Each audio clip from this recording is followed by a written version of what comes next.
안녕하세요. 오늘도 사연살롱을 찾아주셔서 감사합니다. 저는 수도권 모 대학가에서 꽃집 겸 디저트 카페를 운영하고 있는 40대 여성입니다. 저에게는 중학교에 다니고 있는 이제 막 사춘기에 접어든 아들이 한 명 있고요. 3년 전에 이혼해서 현재는 친정에서 아이 아빠 없이 아들을 키우고 있어요. 전 남편과는 11년 정도 살았고 여러 가지 복합적인 문제로 갈라서게 되었는데 사실 결혼하고 1년도 되지 않아 제가 남편의 허풍과 허세에 속았다는 걸 알게 되었거든요. 하지만 그땐 제가 순진했고 당시엔 결혼을 깰 수 없는 사정이 있어 불합리한 결혼 생활이라는 걸 알면서도 참고 살 수밖에 없었는데 그래서 분하고 서러워도 혼자 삭혀야만 했어요. 남편은 함께 살긴 했어도 무책임한 방관자라 도움은커녕 제가 자기 가족들 때문에 힘들어한다는 걸 알면서도 저를 외면했는데 그러니 저도 살기 위해 어느 순간부터는 혼자 발버둥을 치기 시작했죠. 지렁이도 밟으면 꿈틀하고 쥐도 궁지에 몰리면 고양이를 문다고 하잖아요. 그때 저도 그랬어요. 제가 원래 타고나길 순한 기질로 싫어도 싫다 말 못하고 거절도 잘 못하는 답답한 성격이었는데 자꾸만 억울한 일을 당하고 궁지에 몰리니 살기 위해 독해져야 했거든요. 지금도 그전만큼은 그 사람들한테 고마워하고 있는 부분인데 덕분에 답답한 성격도 고치고 지금은 잘 나가는 사장님 소림 듣고 있으니 언젠가 정말로 우연이라도 마주친다면 고맙다는 말을 해줄 생각이었어요. 그리고 잘 나가는 내 모습을 한 번쯤은 그들한테 보여주고 싶다는 생각도 많이 했었는데 간절히 바라면 이루어지는 건지 얼마 전 그래도 그게 작년이긴 한데 제 가게가 잘 된다는 소식을 어디서 들었는지 그 사람들이 저를 찾아왔더라고요. 그때는 놀랍기도 하고 또 약올라 하는 신우의 표정을 보며 말할 수 없이 짜릿함도 느꼈는데 지금도 그때를 떠올리면 힘든 줄도 모르고 지냅니다. 당한 게 많아 그런지 더 통쾌하더라고요. 그리고 그런 일을 경험하게 되니 이런 제 이야기를 다른 분들에게도 들려드리면 어떨까 하는 생각이 들었는데요. 제 사연이 누군가에게 작게나마 용기를 줄 수 있으면 그것도 참 의미가 있겠다는 생각이 들었어요. 당시 제가 이혼을 생각했을 때 참 용기가 나지 않았거든요. 요즘 젊은 여자들은 다들 똑똑해서 이혼도 야무지게 잘 하는 것 같은데 저는 그럴 자신이 없었어요. 따박따박 월급 들어오는 직장이 있는 것도 아니고 그렇다고 모아놓은 돈이 있는 것도 아닌 저에게 이혼은 사실 꿈같은 이야기였거든요. 그래서 저 혼자 이혼은 능력 있는 여자들만 자신있게 할 수 있는 거라고 생각했었는데요. 아마도 그걸 저만이 아니라 남편과 또 못된 시댁 식구들이 다 알고 있었던 것 같아요. 그러니 더 마음 놓고 저를 함부로 대했던 걸 텐데 훗날 이렇게 상황이 역전되는 날이 올 줄은 꿈에도 몰랐겠죠. 솔직히 저도 몰랐거든요. 그러니 지금의 이 상황이 누구보다 짜릿하고 통쾌한 일이 아닐 수가 없는데 지금부터 이 재미난 이야기를 여러분들께도 들려드리도록 할게요. 다소 문장들이 어설프더라도 끝까지 들어주세요. 처음 전 남편을 만나게 된 계기는 우연이었어요. 제가 당시 작은 꽃집을 운영하고 있었는데 전 남편이 제 가게에 꽃을 꽤 자주 사러 오는 손님이었거든요. 한두 번 볼 때는 몰랐는데 3번, 4번이 되니 자연스럽게 그 사람이 눈에 들어왔어요. 하우드는 멀쩡하고 옷도 단정하게 입은 게 여자친구가 꽃을 많이 좋아하나? 아니면 꽃 선물을 하는 걸 저 남자가 좋아하나? 혼자 이런저런 생각을 하게 하는 손님이었는데 그러다 정말 우연히 알게 되었어요. 그 남자가 짝사랑하는 여자가 있다는 걸요. 그래서 수없이 거절을 당하고 있음에도 계속해서 고백을 하고 있던 거였는데 그 여자가 누군지는 모르겠지만 현명했던 거죠. 하지만 저는 아무것도 모르고 이번에는 거절당하지 말고 고백이 통했으면 좋겠다는 바람을 갖고 꽃 포장을 신경 써서 해주곤 했는데 역시나 결과는 변하지 않았어요. 오히려 그 여자가 더 질색을 하며 숨어버렸다고 했는데요. 그 충격 때문일까? 한동안 남편은 제 가게에 오지 않았어요. 하긴 꽃 선물을 할 여자가 없으니 제 가게에 굳이 올 필요가 없었겠죠. 그러다 저희 친정에 큰일이 닥쳤는데요. 저희 아빠가 형제라고 생각할 정도로 각별한 사람에게 보증을 서줬다가 그 책임을 고스란히 떠안게 되었어요. 빚이 말도 못했는데 이자까지 해서 좋게 10억은 되겠더라고요. 10억이라니 1억도 만져보기 힘든 돈인데 10억이라고 하니 거짓말처럼 느껴졌어요. 하지만 그 일은 거짓말이 아닌 우리 가족에게 닥친 현실이었고 돈을 빌린 아빠의 친구를 찾지 못하는 한 그 채무는 저희 가족이 갚아야 할 빚이 되었는데 그래서 저도 하는 수 없이 꽃집을 정리할 수밖에 없었어요. 작은 돈이라도 일단은 급한 불을 꺼야 했으니까요. 하지만 제가 꽃집을 정리하고 만들었던 돈이 1억이 채 되지 않았는데 당시 살고 있던 부모님 아파트는 물론이고 집에 돈이 될 만한 건 전부 팔았던 걸로 기억해요. 그런 일을 겪다 보니 저도 정말 힘들었는데 그러다 큰 고모의 주선으로 아직은 어린 나이인 24살에 맞선을 보게 되었어요. 말이 맞선이지 돈이 있는 집안의 아들이라며 제가 결혼만 하면 그 집에서 저희 친정 빚을 갚아주겠다고 해서 나간 자리였어요. 진짜 말도 안 되는 소리죠? 저도 처음에는 그렇게 생각했어요. 아니, 아들이 얼마나 못나고 하자가 많으면 이렇게 장가를 가겠다고 무리수를 둘까. 저도 제가 꼭 팔려가는 기분이더라고요. 하지만 그때는 찬밥 더운 밥을 가릴 때가 아니었고 제가 또 장녀라 일단은 나가보겠다고 했는데요. 그러자 저희 엄마가 그럴 필요 없다고 핏대를 세워가며 큰고모랑 싸웠어요. 형님, 아니 지금 말이 되는 소리를 해요. 진경이 나이가 몇인데 무슨 맞선을 보라는 거예요. 말이 맞선이지. 요즘 그렇게 딸 시집 보내는 집이 어딨어요? 옳게 진정해. 아니 나는 그냥 돈 있는 집이라고 하니 나가보라는 거야. 막말로 그 집 아들이 싫다고 하면 넌 볼 수도 없는 자리인데 왜 옳게가 열을 내.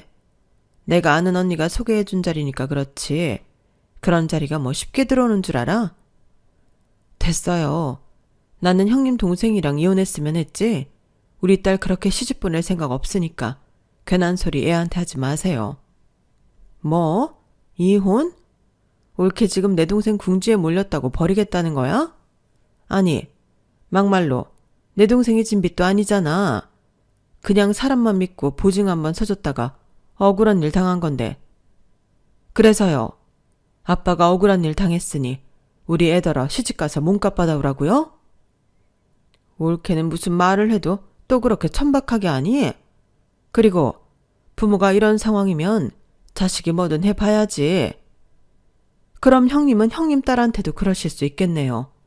그럼 형님 동생이니까 형님 딸 그 집에 시집 보내요. 작은 아빠인데 조카가 도와줄 수 있는 거잖아요. 뭐야? 지금 나랑 한번 해보자는 거야? 왜 내 딸을 거기에 갖다 붙여? 내가 사고 쳤니? 형님도 그러는 거 아니에요. 우리 진경이 형님한테 조카잖아요. 사고는 형님 동생이 쳤는데 왜 조카한테 뭐라고 해보라고 그런 선자리를 들이미세요? 전 못 들은 걸로 할 거예요. 그러니까 형님도 제 얼굴 계속 보려거든 다음부터는 조심해 주세요. 나 참 기가 막혀서. 그래, 대신에 나한테 10원 한 장 도와달라고 하지 마. 알겠어? 신경을 써 줘도 지랄이야. 그런 자리 소개해줬으면 얼씨구나 고맙다고 할 일이지. 큰고모는 그렇게 짜증을 내며 돌아가셨어요. 하지만 저한테는 너 잘 생각해봐. 부잣집에 시집갈 수 있는 기회일 수 있어. 이런 말을 남기며 약속 장소와 시간이 적힌 메모지를 주고 가셨는데 저는 고민 끝에 한번 나가나 보자는 마음으로 그곳에 가게 되었어요. 그런데 거기 앉아있는 남자가 제 꽃가게를 줄기차게 오던 거절남이었고 그 인연이 신기해 그냥 한번 나간 자리였지만 꽤 오랜 시간 그 남자와 이야기를 나누게 되었는데요. 그냥 처음에는 둘 다 이렇게 다시 만난 게 어이없고 신기해서 몇 마디 나누기 시작한 거였어요. 그런데 그렇게 계속 이야기를 나누다 보니 시간 가는 줄 몰랐고 이미 저희 집 사정을 듣고 온 그 남자는 대놓고는 아니었지만 자기가 여유가 있다는 걸 슬쩍슬쩍 내비쳤는데요. 제가 한심하게도 거기에 마음이 흔들렸어요. 적어도 나쁜 남자는 아니라는 확신이 있었고 꼭 돈 때문이 아니더라도 이 사람 정도는 괜찮겠다는 생각이 들었는데 그렇게 일주일에 두세 번씩 만나며 나름 데이트를 즐겼어요. 아무래도 집 분위기가 많이 우울하고 부모님이 싸우는 모습을 많이 봐서 그런지 나와서 데이트를 하고 있으면 그게 저한테는 잠깐이라도 숨 쉴 수 있는 구멍이 되더라고요. 게다가 남편은 저에게 호감이 있는지 저에게 무척이나 잘해줬고 맛있는 음식에 종종 선물도 받다 보니 저는 어느샌가 남편은 정말 결혼 상대로 보기 시작했어요. 그렇게 호감을 갖고 6개월 정도 만나니 남편이 먼저 결혼 얘기를 꺼내더라고요. 저기 우리가 만난 지는 얼마 되지 않았지만 집에서 자꾸 결혼 이야기를 해서 진경 씨는 어때? 글쎄요. 저희 집에서는 꼭 그렇진 않은데. 아, 그래? 내가 듣기로 집이 좀 힘들다고 하지 않았나? 그래서 우리 엄마는 겸사겸사 빨리 하는 것도 좋지 않냐고 하던데. 그건 맞긴 한데 결혼이라는 게 그래도 신중해야 하잖아요. 저희 엄마는 사실 저 맞선 자리 나가는 거 엄청 반대하셨거든요. 그래? 그건 몰랐네. 그랬구나. 근데 있잖아. 내가 그냥 하는 소리가 아니고 나는 우리가 만난 게 인연이라고 생각해. 사실 나도 맞선 자리 마냥 좋은 마음으로 나간 건 아니거든. 근데 그 자리에 진경 씨가 나오니까 나는 이게 운명인가 보다 했어. 만난 기간 중요하지. 근데 제일 중요한 건 우리 마음 아닐까? 나는 급해서라기보다 진경 씨를 행복하게 해주고 싶어. 걱정 없이 어떤 어려움 없이 그렇게 내가 지켜주고 싶은데 나한테 시집 오면 안 되나? 진경 씨만 좋다고 하면 진경 씨도 결혼해서 행복하고 진경 씨 집도 지금 겪고 있는 어려움에서 벗어날 수 있어. 근데 정말 그래도 되는 걸까요? 결혼은 두 사람이 좋아서 하는 건데 저희 집 돈 문제까지 가족이 되는 건데 그게 뭐가 어때서. 일단 우리 엄마가 그렇게 생각해. 며느리가 친정에 근심이 있는데 어떻게 결혼 생활을 잘하겠냐고. 우리 엄마 아빠 없이 나랑 누나 둘 키운다고 고생 많이 한 사람이거든. 그래서 힘들고 어려운 사람 보면 못 지나치는 사람인데 아마 진경 씨 나랑 결혼하면 엄청 예뻐해 줄 거야. 못 믿겠으면 시집 와 보라니까. 전 남편은 저렇게 사탕 발린 말을 술술 풀어놓으며 제 환심을 사려 애를 썼어요. 그리고 순진했던 저는 사람도 괜찮고 제가 시집가서 잘하면 우리 집도 경제적인 어려움을 해결할 수 있다는 생각에 결혼 결심을 하게 되었는데요. 그때까진 저 스스로도 제가 돈에 팔려가는 게 아니라 좋은 사람을 만나 결혼하는데 그 사람이 저희 집을 기꺼이 도와주는 거라고 생각했죠. 하지만 세상엔 공짜는 없었고 남편과 시댁은 제가 생각한 그런 사람들이 아니었는데 일단 돈이 여유가 있다는 것부터가 사실이 아니었어요. 아니, 여유가 있는 사람은 따로 있었는데 그 사람이 제 손이 신우였죠.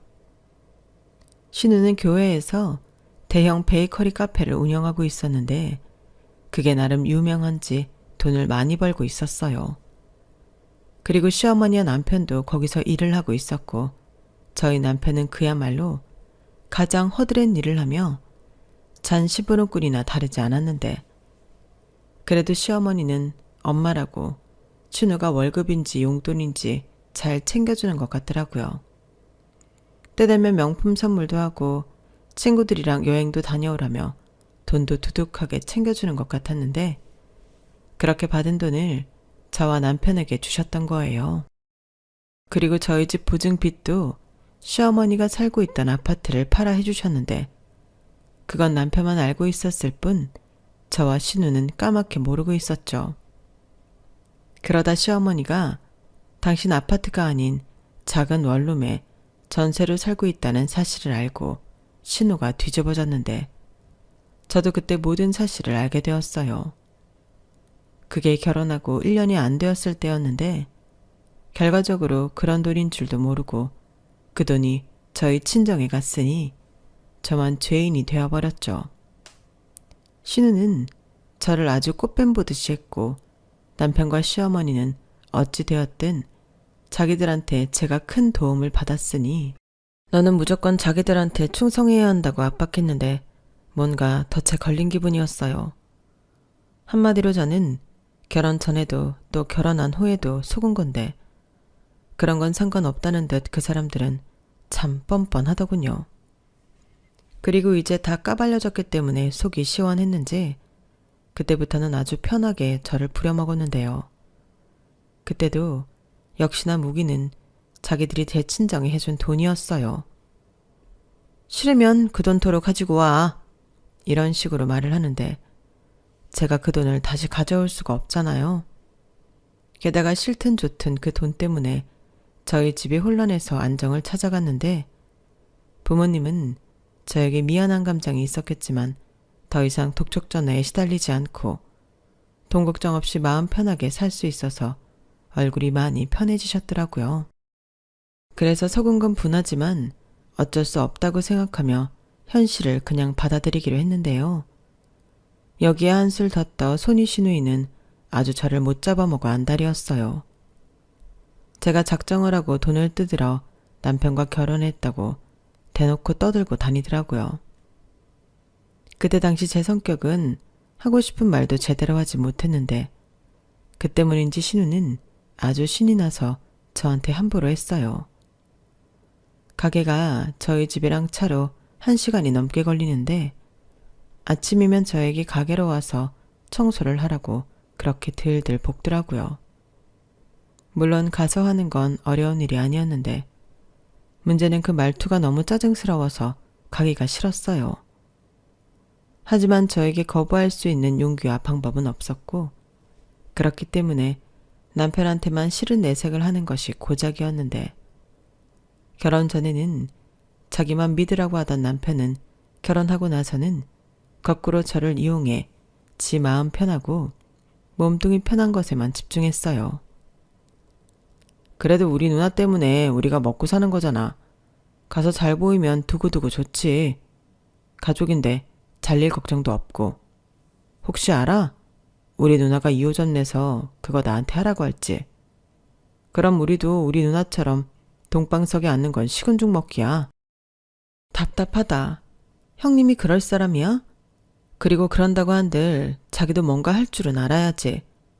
형님처럼 제빵 기술이라도 익히고 레시피 좀 배우고. 아이씨, 시끄러워. 시끄러워서 게임을 할 수가 없네. 내가 그런 걸 왜 배우냐? 우리 누나도 이젠 거의 자기 손으로 안 해. 공장에서 빵 반죽 다 만들어 오지. 크림이다 소스도. 그것도 다 대량으로 만들어서 배달해주는 회사 있어. 우리 누나는 그냥 주방에서 만들고 굽고 그런 것만 한다니까. 그러니까 가서 자기가 좀 그것만 배워와. 그럼 우리도 돈방석에 앉는 거라니까? 진짜 한심하다. 그렇게 게을러 터졌으면서 돈방석에는 어지간히 앉고 싶나 보네. 그리고 이 아침 대바람에 나를 왜 부르겠어? 분명히 청소나 허드렛 일 시키려고 부르는 걸 텐데. 내가 언제까지 이렇게 부르면 쪼르르 달려가냐 하냐고. 가야지. 가야지 나중에 돈 달라는 말을 하지. 그리고 자기만 가냐? 아마 가면 우리 엄마가 1등으로 가 있을 거다. 며느리고 올 텐데 시누이 가게 가서 청소 좀 할 수 있지.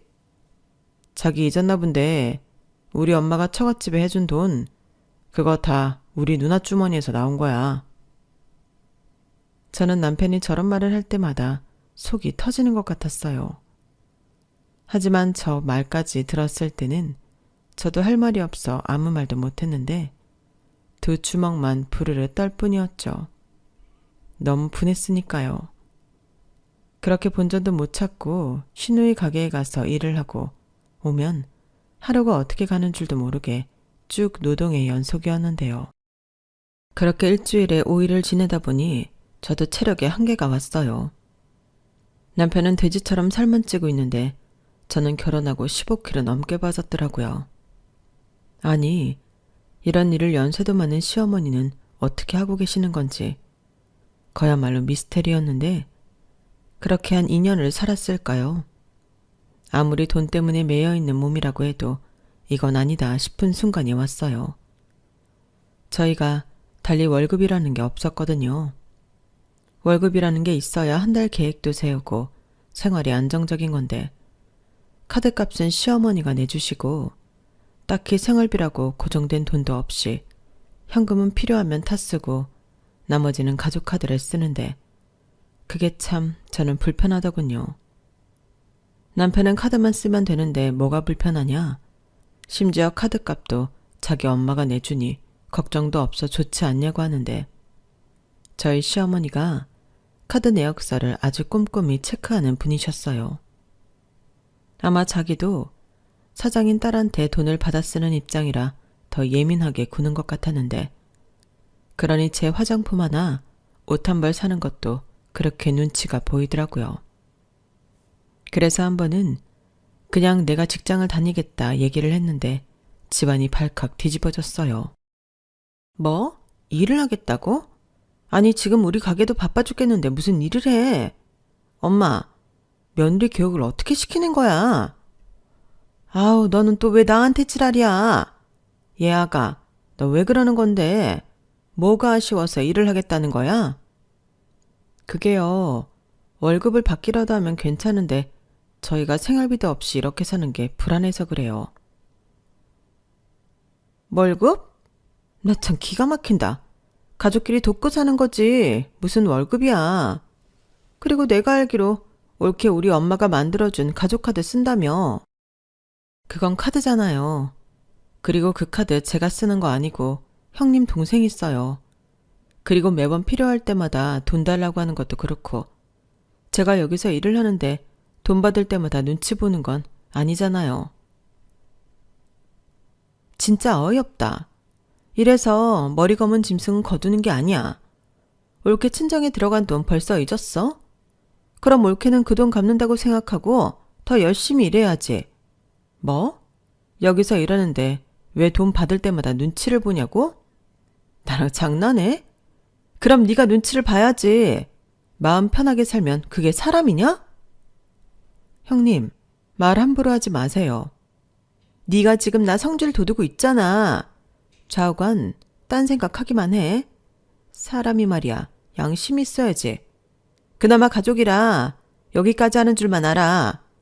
엄마도 이렇게 단놀이 좀 잘해. 내가 이런 것까지 신경 써야 해? 가뜩이나 바빠 죽겠는데. 바쁘면 가서 일을 해. 왜 자꾸 너는 엄마한테 그러니? 그리고 아가, 너도 그렇다. 이제 상황 파악 다 됐을 텐데 제 성질 좀 건드리지 마. 우리 집은 제가 대장이야. 너는 어떻게 된 게 하나만 알고 둘은 모르냐? 네가 살살살 입속에 혀처럼 굴어야 너도 네 남편도 살 길이 열리는 거야. 너 편하게 살고 싶지 않니? 나야말로 이렇게까지 아쉬운 소리 들어가면서 여기서 일할 필요 없는데 그래도 아들이니까 아들 잘 살게 하려고 내가 지금 이러고 있는 거야. 내가 정말 속 터져서 못 살겠네. 어머니, 솔직히 당사자인 사람이 제일 게으른데 이게 다 무슨 소용이에요. 이러면 형님이 아무리 좋은 기회를 준다고 해도 어머니 아들이 못해요. 어머님이 자꾸 이러시니까 더한 것 같단 말이에요. 그리고 자꾸 친정에 해준 돈 얘기하시는데 저 속이신 건 어머니세요. 저는 처음부터 이런 돈이었으면 그 돈 받지도 않고 시집도 오지 않았을 거예요. 얘가 또 왜 사람 속을 자꾸 뒤집어? 어찌됐든 너도 돈 보고 결혼한 거 맞잖아. 그리고 내가 그 돈 안 해줬냐? 내가 그 돈을 안 해줬어야 속아서 결혼한 거지. 나는 돈 다 해줬어. 잘 살던 아파트까지 팔아서 해줬더니 지금 이게 무슨 개소리야? 너 그 입 꿰매버리기 전에 꼭 다물고 있어라. 오늘 꿈자리가 뒤숭숭 하더니 이러려고 그랬나 보네. 아니, 나이 어리다고 해서 손주 욕심에 집까지 팔아 결혼시켰더니 어디서 저런 염치도 모르는 허접한 물건이 들어왔어? 시어머니는 저렇게 대놓고 저를 돈까지 쓰면서 며느리 삼았던 이유가 제가 나이가 어려 애를 잘 낳을 것 같아서였다고 말했어요. 제가 무슨 애기 낳는 최신 기계도 아니고 저런 상스럽고 몰상식한 말을 아무렇지 않게 한다는 게 너무 싫었는데 정작 친정 부모님 앞에서는 그런 표를 낼 수는 없겠더라고요. 저희 친정엄마는 종종 전화해서 잘 지내는지 시댁과는 아무런 문제가 없는지 늘 마음을 불편해 하셨는데 그렇기 때문에 저는 속은 골마 터질지언정 친정엄마한테 잘 지낸다고 다들 너무 잘해주신다고 거짓말을 할 수밖에 없었어요. 그래야 친정 부모님이 저에 대한 미안한 마음을 덜 수 있으니까요. 하지만 정작 그러는 사이 제 마음의 병은 깊어만 갔는데 이렇게 살다가는 죽겠구나 싶어 이혼을 생각하게 되었어요. 그런데 하늘에서 이런 제 마음을 용납하지 않으신 건지 덜컥 임신을 하고 말았는데요. 아이한테는 미안하지만 많이 울었어요. 이렇게 또 발이 묶이는 것 같았거든요. 게다가 이런 저와 다르게 좋아하는 남편과 시어머니를 보는 게 불편하기만 했는데 그나마 다행인 건 제가 몸이 많이 약해진 상태에서 임신한 거라 더 이상 하기 싫은 신우 가게 일을 하지 않아도 된다는 거였어요. 신우는 그딴 게 어딨냐고 자기는 애 둘을 낳았어도 가게 나와 일을 했는데 왜 저만 특별 대우 해줘야 하냐고 입에 거품을 물었지만 그땐 시어머니가 제 편을 들어주더라고요. 아니 너는 건강했고 쟤는 비실비실 하잖아. 병원에서도 무리하면 유산할 수 있다고 했어. 절대 안정하라고 하는데 어떻게 여기로 와서 일을 하라고 하니? 엄마, 지금 친손자 외손자 차별하는 거지? 병원에서는 다 그렇게 얘기하는 거야. 그냥 하는 소리라고. 누구 내 안 가져봤어? 임신이 아주 벼슬이지. 그만해. 어떻게 얻은 귀한 손잔데 너는 고작 그 10달을 못 참냐? 엄마가 더 일하면 되잖아. 준석이도 있고. 원래 우리 셋이 잘했는데 왜 이제 와서 그래? 진짜 간사하다. 며느리 생겨서 공짜로 일 시킬 사람 생기니 좋지 않냐고 하더니 임신했다고 사람이 아주 너그러워졌네? 에이 누나 좀 그만해라. 내가 봐서 안정이 되면 운동 삼아 가게 나가라고 할게.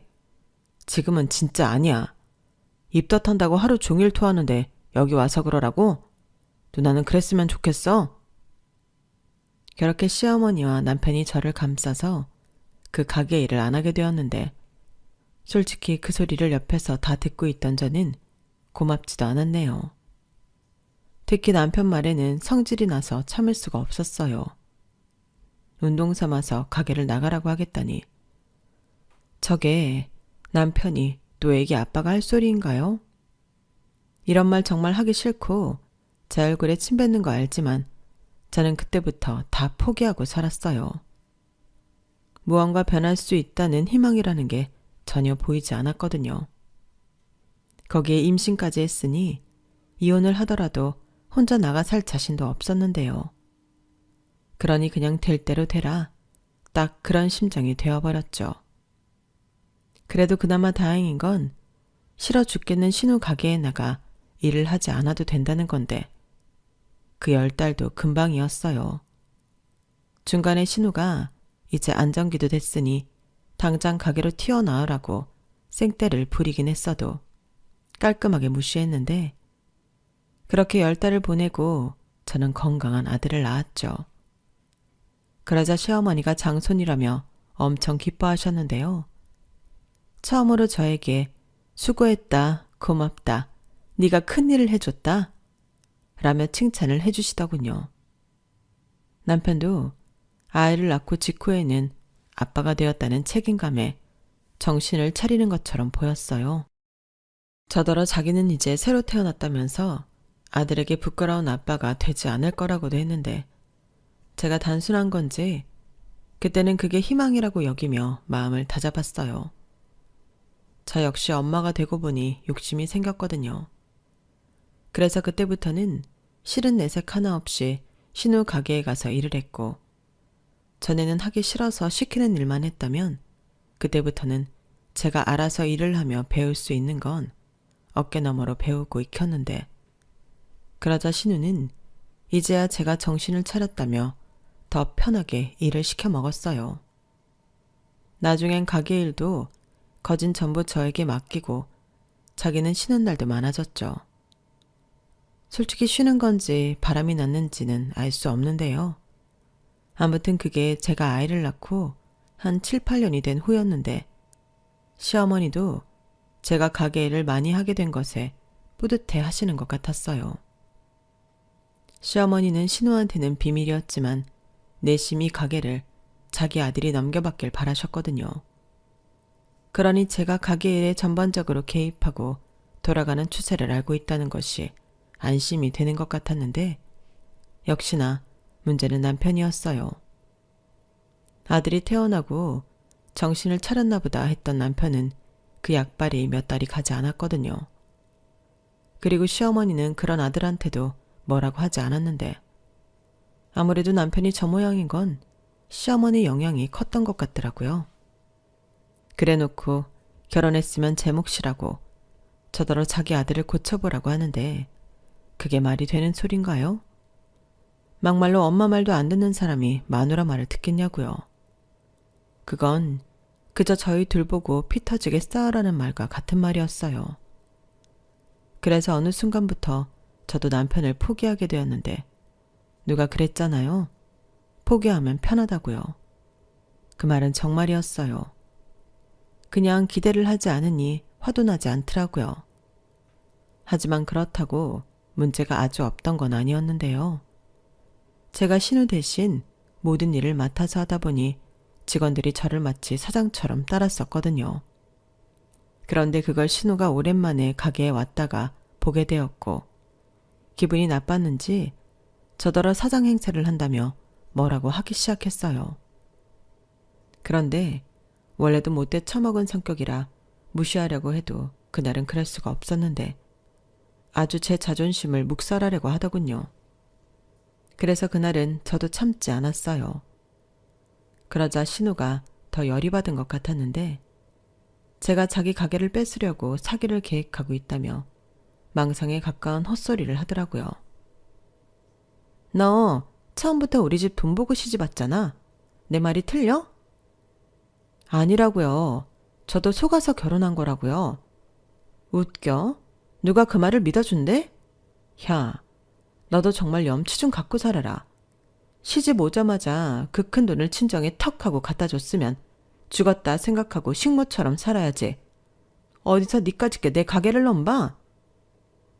제가 언제 형님 가게를 넘봤다고 그러세요. 형님이 저한테 다 떠넘기고 놀러 다닌 거잖아요. 누가 놀았대. 나도 할 일이 있어서 그랬어. 뭐가 됐든요. 형님이 저한테 다 떠넘기셨으니 저라도 열심히 일한 것밖에 없는데 왜 이제 와서 이러세요? 저 고맙다는 말은 기대도 하지 않았지만 이렇게 어이없는 소리를 들을 줄 몰랐어요. 이게 끝까지 잡았대네. 너 내가 매출 기록이랑 지출력 다 봤거든? 네가 아주 500만 원씩 따박따박 가져갔더라. 이렇게 야금야금 얼마나 헤쳐먹은 거야? 그건 어머님한테 허락받고 제가 저희 생활비 가져간 거예요. 저희 애도 있고 살고 있는 아파트 대출금도 있으니까 그렇게 한 거라고요. 막말로 저랑 그이가 여기 와서 일하는데 그 정도는 가져갈 수 있는 거 아니에요? 야, 그럼 사장이 나한테 허락을 받아야지. 물론 허락해 줄 생각은 눈꼽만큼도 없지만 이건 도둑질이야? 횡령이라고. 저도 그렇게 생각해서 어머님한테 말씀드린다고 했는데 어머님이 알아서 하신다고 저더러 그냥 가져가라고 하셨어요. 괜히 형님한테 얘기하면 시끄러워진다고. 어머님이 알아서 하신다고 했다고요. 저도 정말 억울해요. 억울하긴 뭐가 억울해. 당장 네가 가져간 돈 이번 달까지 채워놔. 형님, 억지 좀 그만 쓰세요. 이미 다 나간 돈을 제가 무슨 수로 채워요? 이게 정말 내가 말로 하니까 나를 만만하게 하나? 너 오늘 나한테 제대로 혼 좀 나야겠다. 신우는 말로는 도저히 안 되겠다는 듯 두 팔을 걷어붙이고 먼저 제 머리채를 잡아 흔들었어요. 그래서 저도 당하고 있을 수만은 없어 똑같이 형님 머리채를 잡고 있는 힘껏 잡아당겼는데요. 제가 몸집이 작고 말랐어도 힘이 없는 건 아니었거든요. 그에 반면 형님은 한 덩치했지만 힘은 없었는데 제가 확 밀치니 형님이 거짓말 아니고 무슨 볼링공처럼 대굴대굴 굴러갔어요. 그리고 그 큰 몸집에 가게 물건들이 부딪혀 깨지고 넘어지고 난장판이 되었는데 형님이 저를 폭행 민 기물파손죄로 고소를 하겠다고 입에 개거품을 물더군요. 그러자 시어머니가 저더러 신우한테 미안하다고 빌라고 했고 저는 싫다고 그날 이후 가게에 나가지 않았는데요. 자기 누나한테 연락을 받은 건지 남편이 아주 저를 못 잡아먹어 난리였어요. 자기 누나가 앞으로 10원 한 장 우리한테 주지 않겠다고 했다며 저더러 책임지라고 몰아세우는데 저게 남편인가 싶더라고요. 아무리 남편이 남의 편이라는 말에서 줄인 거라고 했지만 그 순간은 남편도 용서할 수 없었어요. 아니, 평소에도 제 인생의 남편은 용서할 수 없는 존재였죠.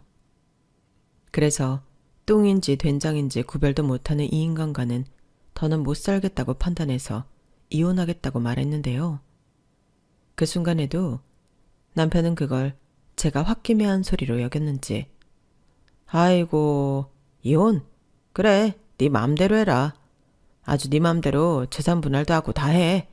라고 했는데 못할 것도 없었어요. 그래, 말 나온 김에 우리 진짜 계산 좀 똑바로 해보자. 나 시집 와서 우리 친정에 돈 가져다 줬다는 이유로 뭐 하나 받은 거 없이 자기 누나 가게에서 식모살이 했는데 자그마치 10년이다. 그럼 나 그 돈 이미 다 까고도 남은 것 같아. 그리고 당신 누나가 나한테 함부로 하고 막말했지? 나 그거 위자료 청구 소송할 거야. 형님이 나 고소한다고 했으니까 어디 한번 해보자고. 나도 이런 날이 올 것 같아서 문자랑 통화 녹음, 가게 CCTV 파일까지 다 챙겨놨거든?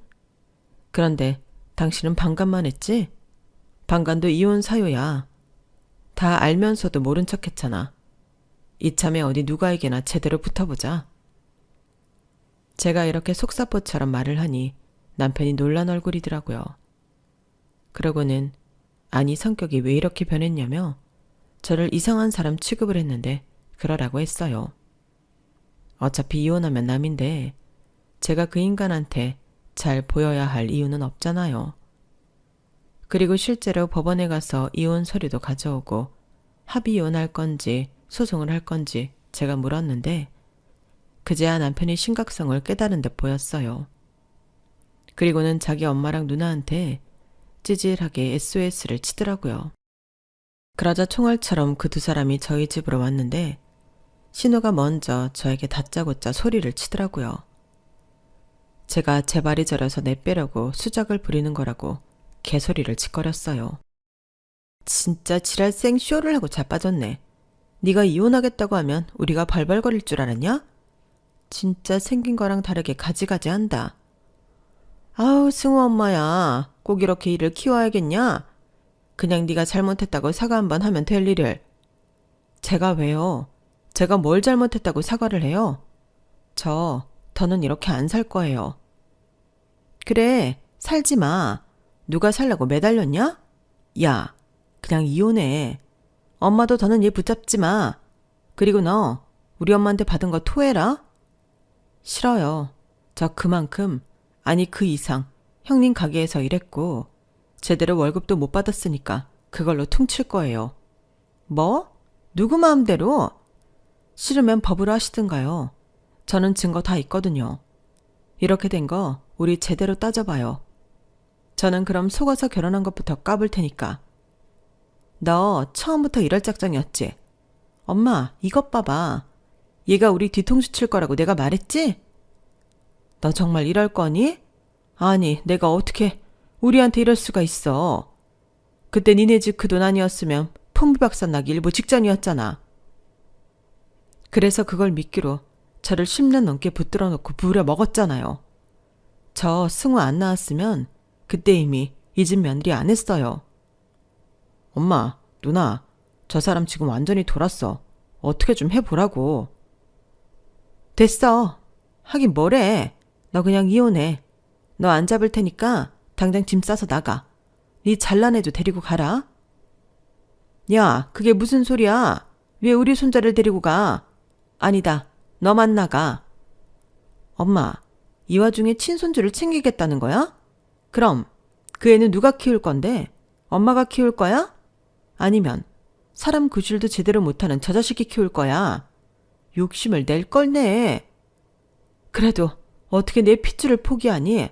나는 그럴 수 없다. 우리 애들 있잖아. 우리 애들은 뭐 남의 핏줄이야? 엄마는 꼭 결정적일 때 사람 열받게 하더라. 내 덕에 지금 엄마가 호강하고 사는 거야. 몰라? 여기 있는 사람 중에 내 돈 안 먹은 사람 있어? 사람들이 뻔뻔해도 정도가 있지. 야, 너 네 아들 데리고 당장 꺼져. 고맙네요. 저는 혹시라도 우리 아들 때문에 이번에도 발목 잡힐까 걱정했는데. 그럼 저희 아들 양육권, 친권 제가 가져오는 걸로 알고 가겠습니다. 그리고 당신 거기 합의이혼 서류에 도장 찍어. 거기 보면 양육비 산정해 놓은 것도 있고 재산 분할도 있는데 잘 보고. 저는 그렇게 말하고 짐이라고 할 것도 없이 단촐하게 아들을 데리고 친정으로 왔어요. 아들도 워낙에 어릴 때부터 엄마가 고모한테 당하는 걸 봤기 때문에 순순하게 저를 따라 나섰는데, 문제는 내내 영문도 모르다가 10년이 지나고서야 제가 고생하고 힘들게 살았다는 걸 알게 되었어요. 그 때문인지 저희 엄마는 쓰러지시기까지 했는데 저희 아빠는 고모를 찾아가서 따지기도 했죠.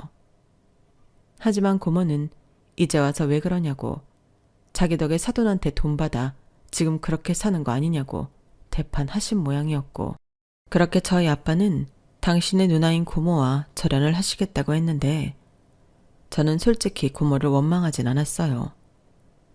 어찌됐든 선택은 제가 했고 그들이 작정하고 속인 건데 고모 탓을 할 수는 없죠.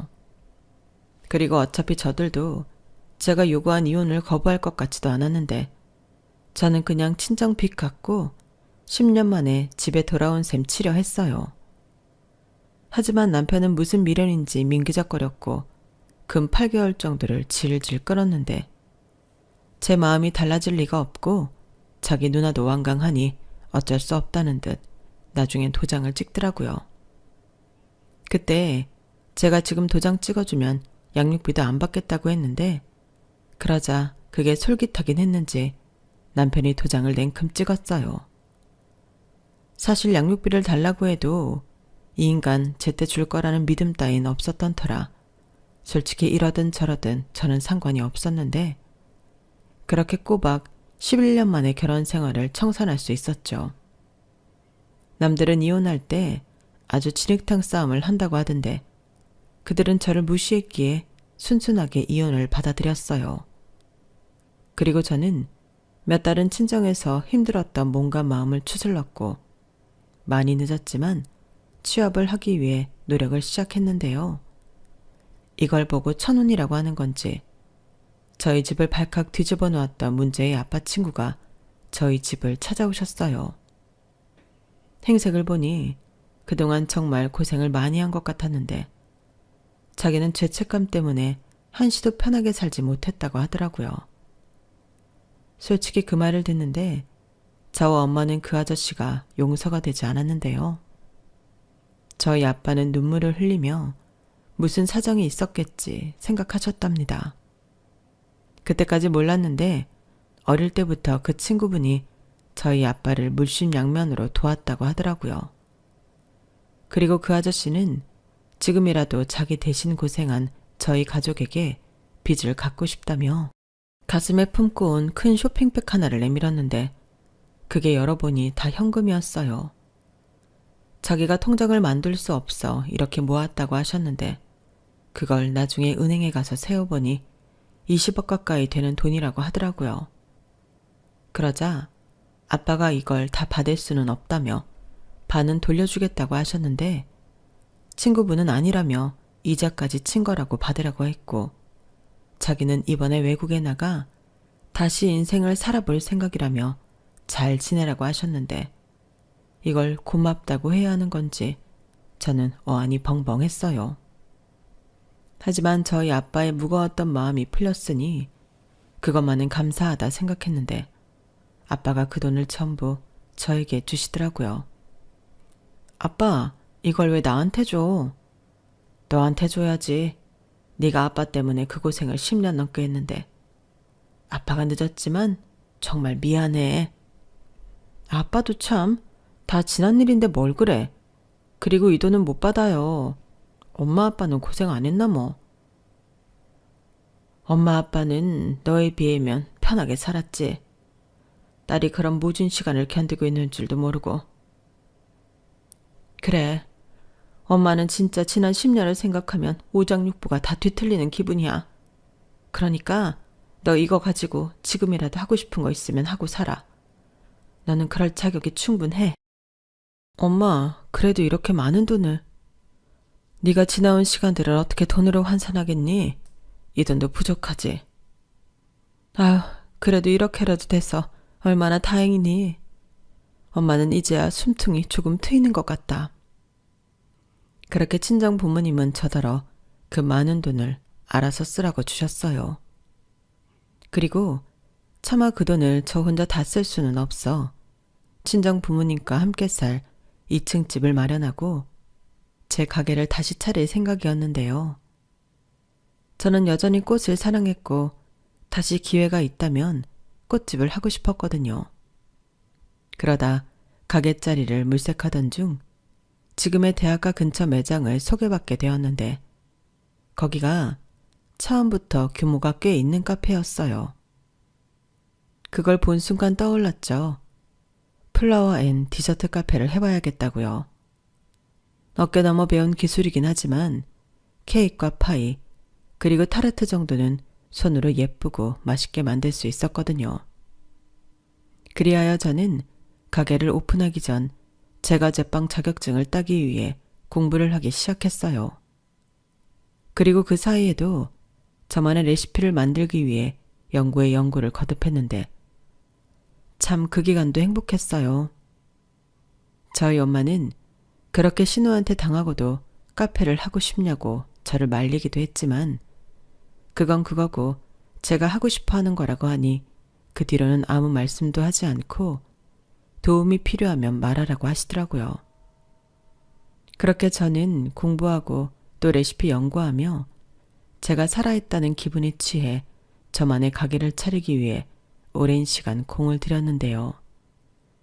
시간이 지나면서 저의 행복감과 기대감은 더 부풀기 시작했어요. 게다가 제가 좋아하는 꽃들로 매장을 채워 다른 곳들과 차별점을 두겠다는 저의 생각이 잘 맞아떨어졌는지 반응이 좋았는데요. 대학가라는 특성상 여자 손님들에게 특히 반응이 좋더라고요. 그리고 거기에 커플 손님과 소문 듣고 온 손님들까지 매일 매장하는 손님으로 가득했는데 그 때문에 직원을 계속해서 뽑지 않으면 유지할 수 없었어요. 디저트 상품들도 그 수를 늘리지 않으면 오전도 못 버티고 끝이 났기 때문에 저는 제 방 직원만 해도 또 따로 뽑을 수밖에 없었는데 그렇게 가게를 돌리다 보니 하루가 어떻게 시작해서 어떻게 끝나는 줄도 모르겠더라고요. 역시나 그중에 제일 바쁜 사람은 저였으니까요. 저는 거의 매일 새벽부터 꽃시장에 가는 걸로 하루 일과를 시작했는데 카페에 손님들이 많아지니 꽃 매출도 장난이 아니었어요. 특히 저희 매장의 꽃이 신선해서 좋아하셨거든요. 그렇게 거의 매일을 하얗게 불태우다시피 저는 살았고 늘 일과를 마치고 집에 오면 녹초가 되기 일쑤였는데 아무리 몸이 힘들어도 마음이 행복하니 저는 아무런 문제가 되지 않았어요. 다만 저희 부모님이 걱정이 많으셔서 그게 탈이긴 했는데 그래도 매일이 저에겐 기적이고 감사한 일이었죠. 그러다 소문을 듣고 왔는지 전 남편과 전 신우가 제 가게에 찾아왔어요. 표정을 보니 우연히 온 건 아니고 작정을 하고 온 건데 역시나 망상증이 심한 전 신우는 제가 자기 기술과 레시피를 훔쳐 카페를 차렸다며 난동을 피우기 시작하더군요. 일부러 손님 많은 시간에 찾아와 저를 골탕 먹일 속셈이었어요. 하지만 이런 날이 올 수도 있다고 생각했던 저는 태연하게 행동했는데요. 일단 경찰에 영업방해로 신고를 했죠. 그리고 어딜 봐서 내가 기술과 레시피를 훔쳤냐. 저는 제과 제빵 자격증과 레시피 연구 노트를 꺼내 보여줬는데 사실 어깨 넘어 본 건 많았지만 신우의 것을 그대로 베껴온 건 없었어요. 특히 디저트 음식에는 저만의 생각으로 제철 과일과 허브 등을 사용했는데 신우의 가게 상품들은 그렇지 않았거든요. 그리하여 전 신우는 자기 것을 훔쳐 제가 장사를 해 돈을 번다는 주장이 막혔고 전 남편은 이제 와서 무슨 심보인지 저를 잊지 못하겠다며 재결합 타령을 하기 시작했는데 받아만 준다면 자기 엄마와 누나랑은 연을 끊고 저랑 저희 아들을 위해 살겠다고 헛소리를 하더라고요. 그 말을 듣는데 어찌나 기가 막히던지요. 그 말을 누가 믿겠어요. 그리고 설사 그게 자기 진심이라도 이젠 제가 싫은데 소용없는 말이었죠. 하지만 문제는 그 말을 전 신우가 다 들었다는 거였는데 나중엔 둘이 아주 개싸움을 하더군요. 그래서 경찰들이 뜯어 말리고 난리도 아니었는데 그 모습을 옆에서 구경하고 있자니 혼자 보는 게 아까울 지경이었어요. 그리고 저는 제 가게에 와서 난동 부린 일로 영업방해로 매출에 손실을 입었으니 그에 맞는 보상금을 요구했는데요. 그때도 전 신우는 무슨 보상금이냐고 그 자리에 누워버렸어요. 알고 보니 전 신우는 그동안 사기꾼에 당해 가게도 날려먹고 한순간에 빚더미에 올라 앉은 듯 했는데 말로는 해외 진출을 제안받았다고 하더라고요. 물론 사기였죠. 그러니 저한테 찾아와 제 걸 다 뺏어보겠다는 못된 심보였는데 자기 마음대로 되지 않았던 거더라고요. 거꾸로 저는 그 사실까지 알게 되니 더할 나위 없이 통쾌함을 느꼈는데 11년의 마음고생이 한 방에 날아가는 것 같더라고요. 그리고 전 신우는 네가 무슨 돈이 있어 가게를 차렸겠냐며 이번엔 제가 자기 가게에서 돈을 빼돌렸다는 억지 주장을 펼쳤는데요. 그래서 그때 제가 20억이나 생긴 그 기가 막힌 스토리를 들려줄 수밖에 없었죠. 그러자 전 신우는 배가 아파 죽겠다는 얼굴이었는데요. 저는 그제야 모든 것이 풀린 기분이었어요. 이젠 정말 새 출발을 할 수 있을 것만 같더라고요. 그리하여 저는 돈 남매를 접근 금지 신청까지 요청하게 되었는데요. 전 남편은 지가 우리 아이들의 아빠인데 어떻게 접근 금지를 할 수 있냐며 쌩 난리를 피웠지만 경찰들 앞에서는 소용이 없었죠. 그리고 제 입장에서도 그 문제의 남매가 알아서 나타나 접근 금지 신청까지 할 수 있게 해줬으니 그 점이 참 고마웠는데 전 남편한테는 나중에 아들이 아빠를 보고 싶다고 하면 알아서 아들한테 연락하라고 할 테니 내 앞에는 나타나지 말라고 무섭게 말했어요. 그렇게 모든 문제들이 해결이 되었는데 시간이 조금 흐른 지금도 아주 후련한 마음으로 잘 지내고 있습니다. 누군가는 저더러 한순간에 돈방석에 앉았다고 부럽다고 하던데 저는 그렇게 생각하지 않아요. 제가 겪어온 시간과 그리고 억울했던 눈물들이 모여 지금의 제 행복이 있다고 생각하거든요. 그렇기 때문에 저는 지금의 행복이 더 값지고 소중하기만 한데요. 저는 앞으로도 계속 제 행복을 지킬 수 있도록 열심히 살도록 하겠습니다. 아무것도 없이 핏밥만 봤던 제가 이렇게 대박난 사장이 될 줄 누가 알았겠어요? 그러니 지금 모든 걸 내려놓고 포기하고 싶으신 분들이 계시다면 조금만 더 힘을 내보시길 바라겠습니다. 혹시 아나요? 저보다 더 큰 행운의 주인공이 되실지요. 저는 그런 희망을 많은 분들이 품고 사셨으면 좋겠어요. 저는 알거든요. 희망조차 없으면 그땐 정말 아무것도 없다는 걸요. 그러니 포기하지 말고 희망의 끈을 더욱 꼭 붙들어 지금이 아니라도 꼭 원하는 행복을 누리시길 진심을 다해 바라겠습니다. 이상 제 사연은 여기까지예요. 쓰다 보니 사연이 많이 길어졌는데 부디 재미있는 시간이었길 바라봅니다. 그럼 지금까지 제 사연 함께 해주셔서 감사드리고요. 늘 행복하시고 건강하세요. 감사합니다. 여러분, 사연 댓글에 응원과 현명한 조언 부탁드려요. 좋아요와 구독은 저에게 큰 힘이 됩니다. 오늘도 좋은 일 가득하세요.